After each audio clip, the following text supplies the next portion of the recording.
Greetings, Perl citizens! It is I, Will the Chill. Some of you may know me by my legal name, Will Braswell, and some of you, perhaps quite few, the true fans among the crowd, will know me by my circus name, Will the Thrill. That's right, I am not making that up. So today's talk is juggling patterns in Perl. And this is, although somewhat dimly lit by the bulb of this projector, for those of you that are watching online, you should be able to see quite clearly a photograph of me taken at night in my scout uniform juggling fire. So it was asked mere moments ago by a very fine gentleman in a polo shirt in the front row if I was going to be juggling fire during today's presentation. Unfortunately, the local statutes, regulations, and insurance requirements do not allow that. But I assure you that if you come to any of our circus shows in and around the Austin area or anywhere that Circus Texas services, then you will see such acts of danger, defying of perhaps logic and reason and certain mostly the safety protocols. So today we're going to try and keep it safe for everyone. This is juggling patterns in Perl. We're going to talk about juggling patterns, okay? But first of all, what is juggling? Well, this looks like juggling. Yes, that's me again in a competition. I mean, you can see I've got this thing flying up in the air, one of my canes here. And it looks like I'm about to catch it on one of the other canes. But yeah, I mean, I think most people would look at this and say, oh, looks like he's juggling canes. It may not make much sense unless you know that I'm a cane juggler, right? But I think most people would say, okay, that's juggling. What about this? I mean, it's still the same person, I guess, the same canes probably, but it's just one of them, right? And it's not really like flying up in the air. And I could have like hundreds of other pictures of weird, like, is this juggling or not? But I just wanted to give those two basic pictures and say, is that juggling? Well, let's take a look at the juggling definition, the common definition of juggling that has existed since time immemorial, ages old. The ancient definition is, well, the four-word definition is more objects than hands, or as jugglers might call them props, more props than hands. So if I say that, you'll know what I mean. But really what that is saying in a phrase format, if we put it in a sentence format, juggling is defined as controlling more objects than hands used. That is the common definition. It is not sufficient because it is super vague and ambiguous in many ways, to the point that there's a long-running arguments among the top people in the Perl community, or the Perl community, in the juggling community. See, I'm going to get these things confused, I apologize, about what is the definition of juggling. So I went ahead and wrote the correct definition of juggling. Took me a while. Juggling is defined as independently physically controlling the continuous non-grasp motion and position of more independent foreign physical objects than hands use to actively grasp said objects, where said motion occurs either A, in gravity and in contact with the controller's body. That would be what people call like contact juggling, where you're just rolling it along your body, and fushigi was the popular thing back in the day. B, in gravity and connected to the controller's body by a taut, flexible tether. If you see somebody swinging around these things that are called poi, we're going to allow that as long as they meet the first part there where the numbers have to be greater than hands.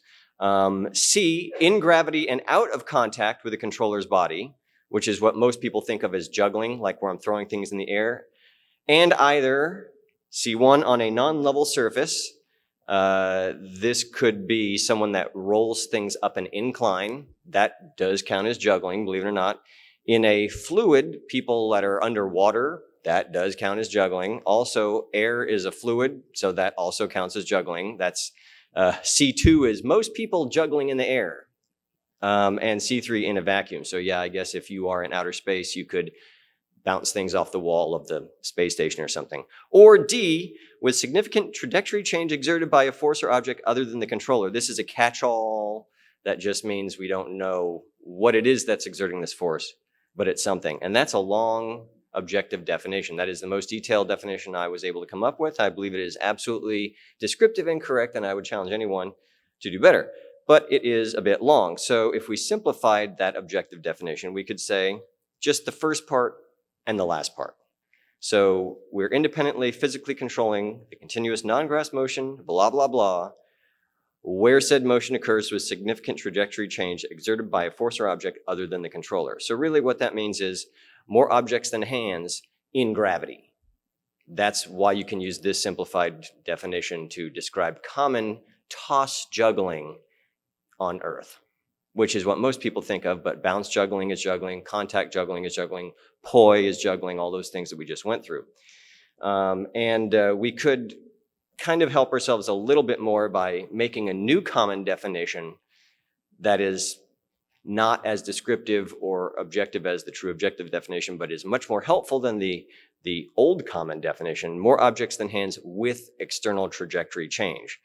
Because people will come up with silly edge cases of like taking a whole bunch of ping pong balls and putting them in a bag and then just tossing the bag and saying, oh, I'm juggling 100 ping pong balls. No, you're not, because they're not independent and there's no external trajectory change on those independent objects. So that's my run through. If you didn't know what juggling is, now you at least know a very academic definition of it, but really it just means controlling more objects' motion than how many hands you're grasping those objects. So if we went back to this is a twirling, twirling a cane, okay? So that's a special skill. Sorry, I cut out there. Twirling a cane is a special skill. There you go, you can see it again. That takes a lot of time to master. Few people can do it that well. I can toss it in the air, catch it back again, do it all over my body, but that's not the point. The point is it juggling? Well, how many hands are grasping? Well, there's one cane. Here's one hand that I'm not using, so there's only one hand out here. How many hands are grasping this cane right now? 0, 0, 1. One hand grasping one cane is not juggling. 0 hands grasping one cane is juggling. This is juggling. Similarly, rolling the orange about on your body or on your head or on your foot or whatever, if you're controlling its continuous motion with no hands grasping, this is grasping,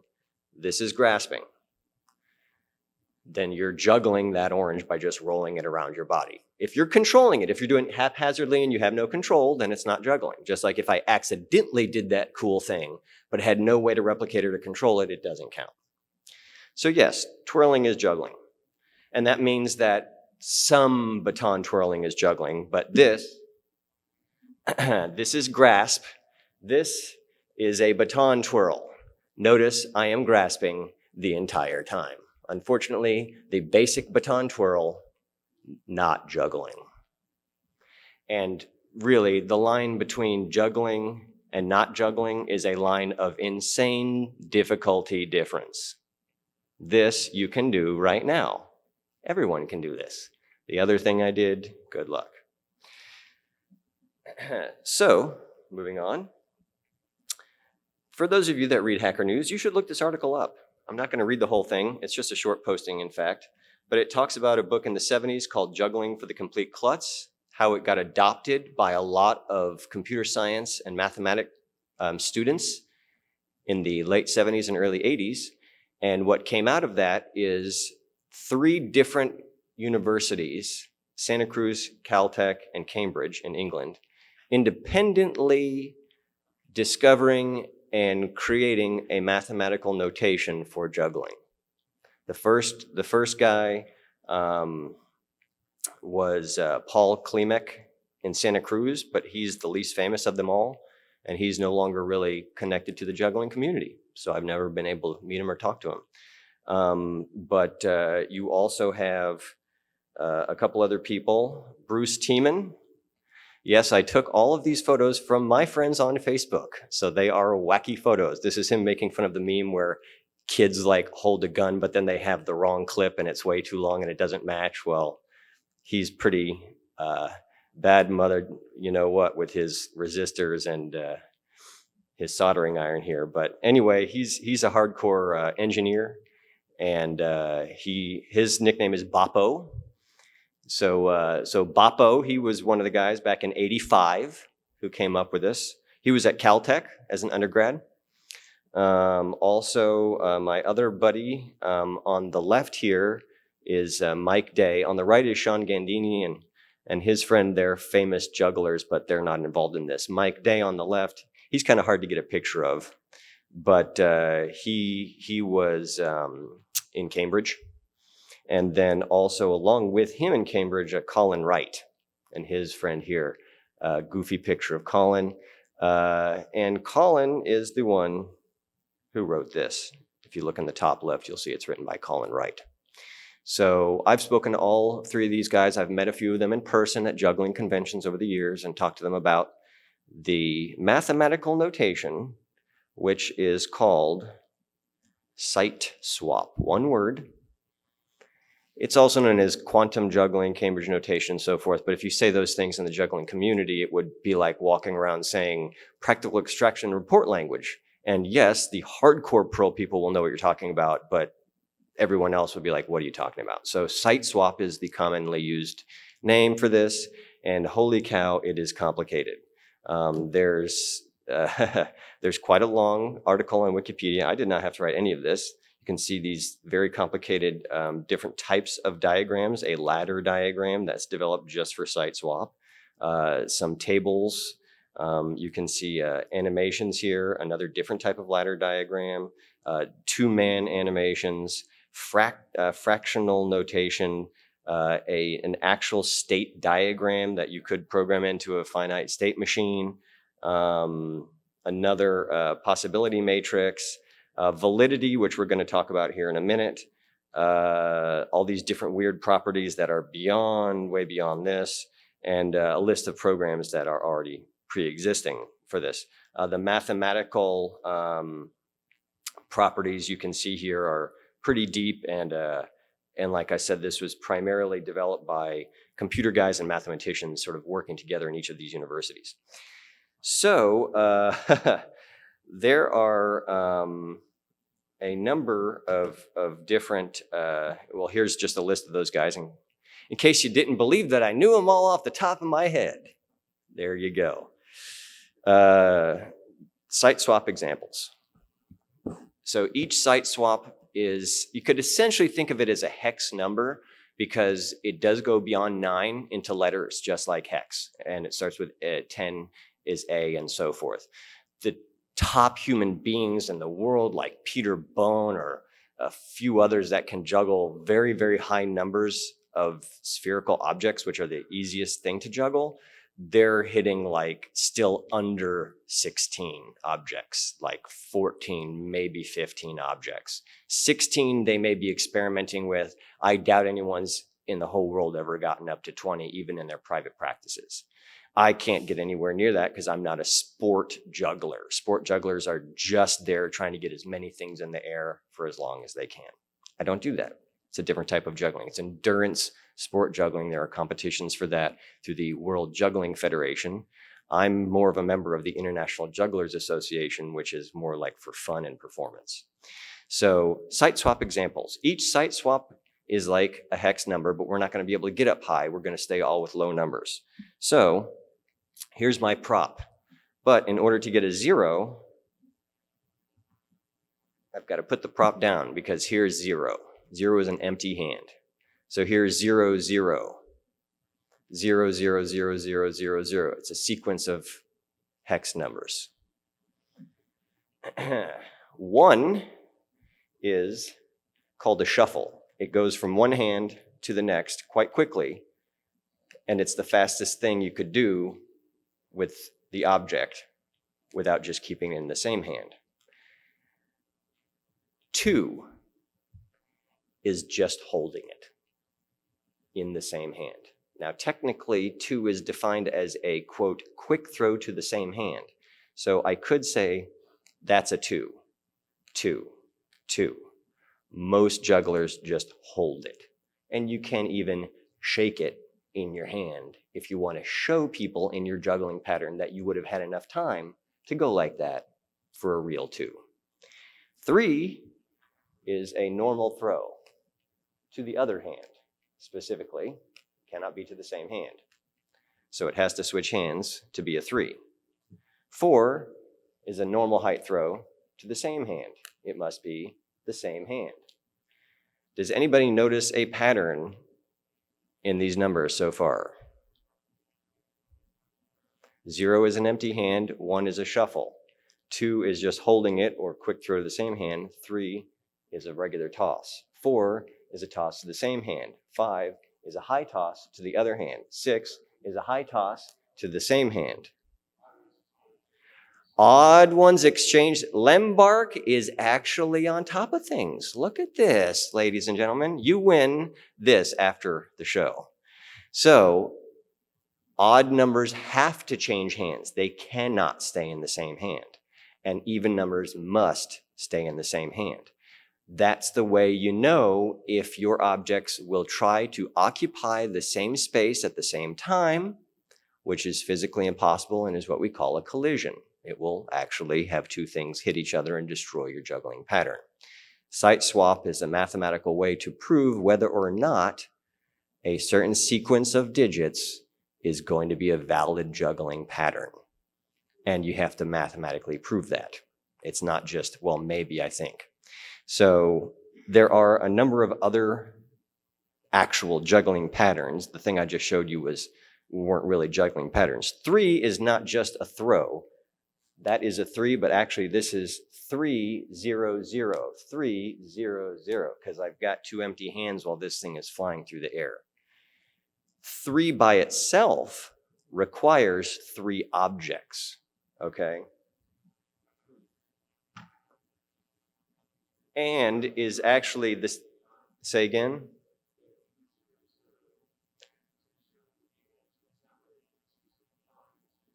It is related to the time when it's happening, but it's not time dependent when you're writing the sequence out on the board like this. You can think of there as being commas in between each of these if they were in a Perl array, but the problem is that Siteswap has its own wacky notation that does include vertical bars and commas and slashes and stuff that's way beyond the context of this talk. So this is the way that it would be shown. 3 is actually the same thing as 3-3 or 3-3-3 or 3-3-3-3-3-3-3. All of those patterns are the same thing, and it's just a normal juggling pattern. 3, 3, 3, 3. Notice there's no zeros, there's no 2s, there's no 1s, there's no 4s, 5s, or any other number. It is a continuous 3 with no extra room for any other 3s. So that's a full 3 pattern. And that pattern is called a cascade, and it's what most people think of when they think of someone juggling. You're juggling 3 objects in a cascade pattern, which is 3-3-3, or just 3. The question of the placement of your hands is another thing. And interestingly, the placement of your hands is not a requirement of this numeric system, because the following is also exactly the same 3 pattern in basic Siteswap notation. There are advanced notations to show the following, but in basic Siteswap, this would be 3 Mills mess, named after my friend Steve Mills, who's gone a little cuckoo crazy, but he used to be a good guy. 3 Mills mess, and I get several tries if I drop.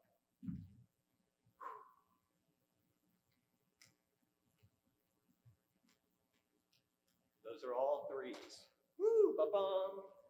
So you could see that my hands were crossing back and forth in this manner, and I was catching and throwing with arms crossed, which is pretty difficult.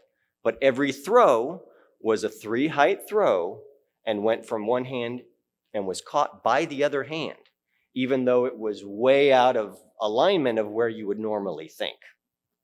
So those all count as 3s as well. 5-1 is a different juggling pattern that's called a shower, and is the juggling pattern that is generally drawn or animated by uninformed non-jugglers. So a 5 is a high throw to the other hand, and a 1 is an immediate shuffle to the other hand. So here is 5-1, known as a shower. And you have to prime it with the extra 5 to begin. Some patterns have to be primed. So it's actually 5, 5, 1, 5, 1, 5, 1, 5, 1. 5, 5, 1, 5, 1, like that. You're going around in a circle.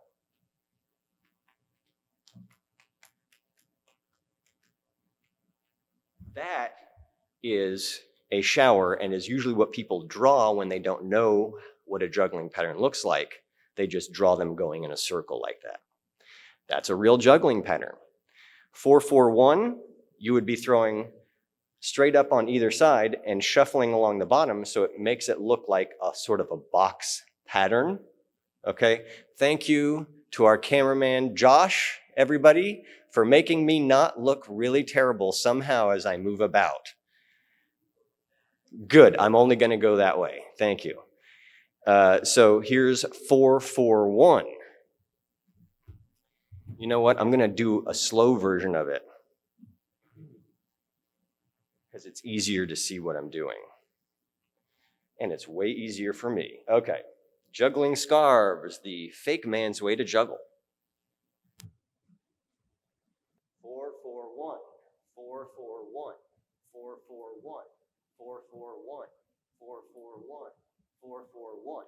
So these ones are always going up like this, and this one is always going across like that. There are more. I probably don't need to belabor it too much, but I will say there's one other fun pattern. I'll mention these. 5, 2, 5, 1, 2 is called passing the baby, and it's pretty hilarious because it is an actual way to juggle a small child without injuring them. You may be asking yourself, will the thrill or even will the chill?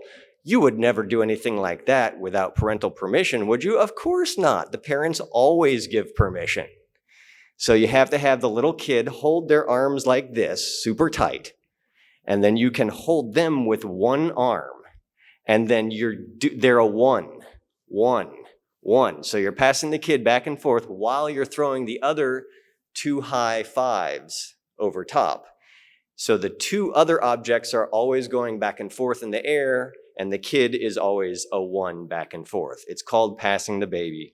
So let's look at that one. We will use different props so that it's kind of obvious. So the orange is my baby.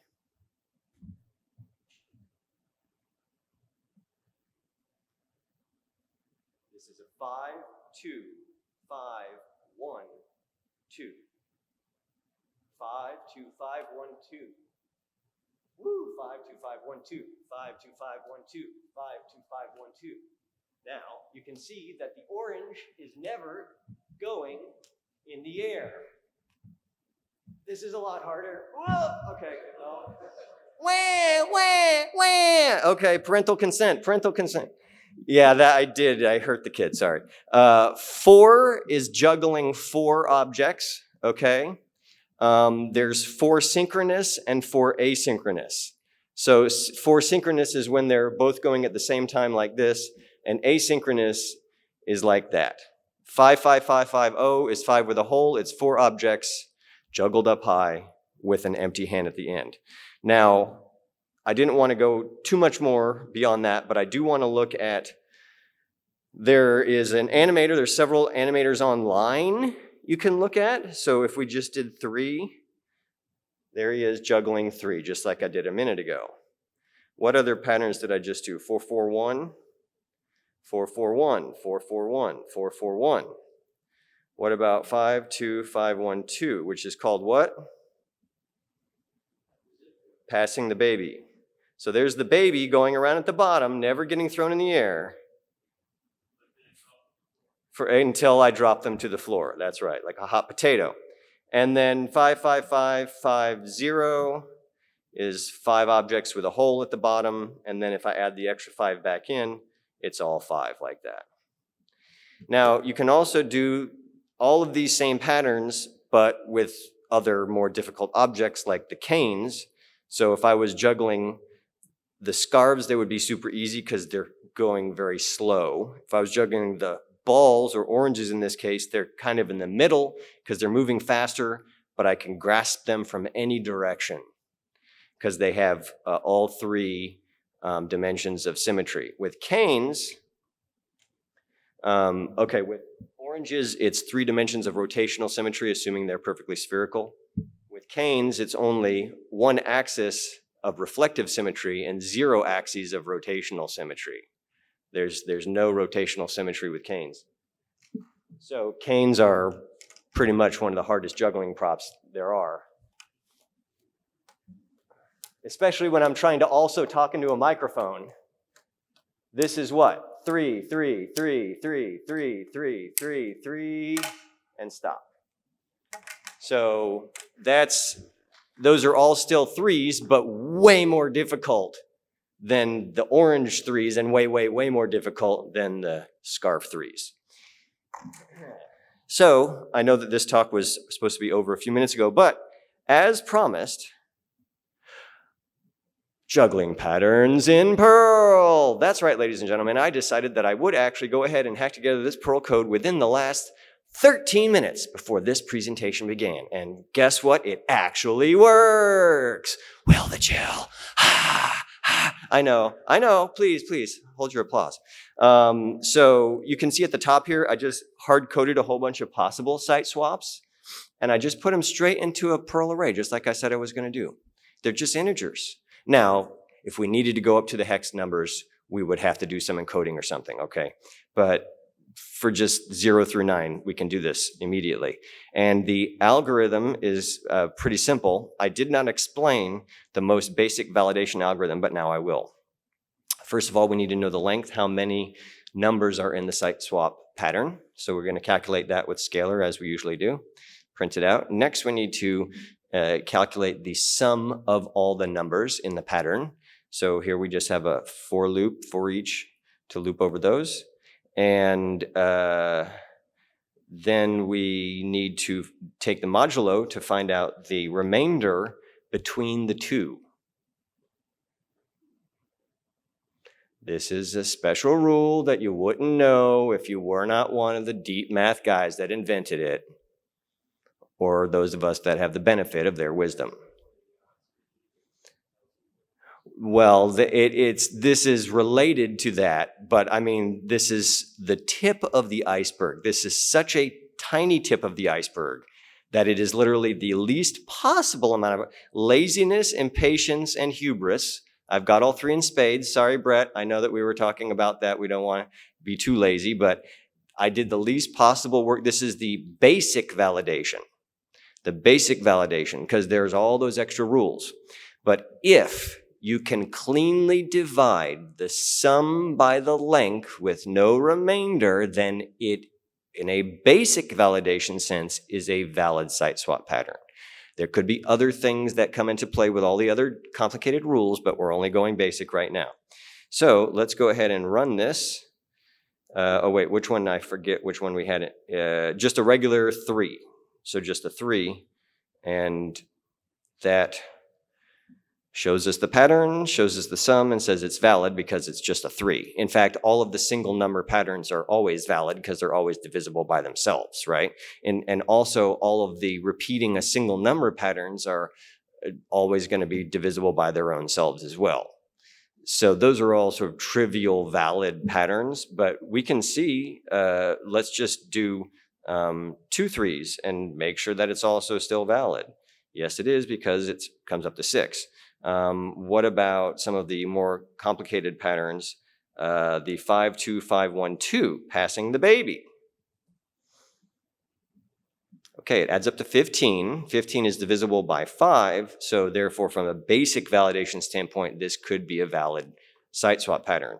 Let's just change one number, to a 3, 5 2 5 1 3.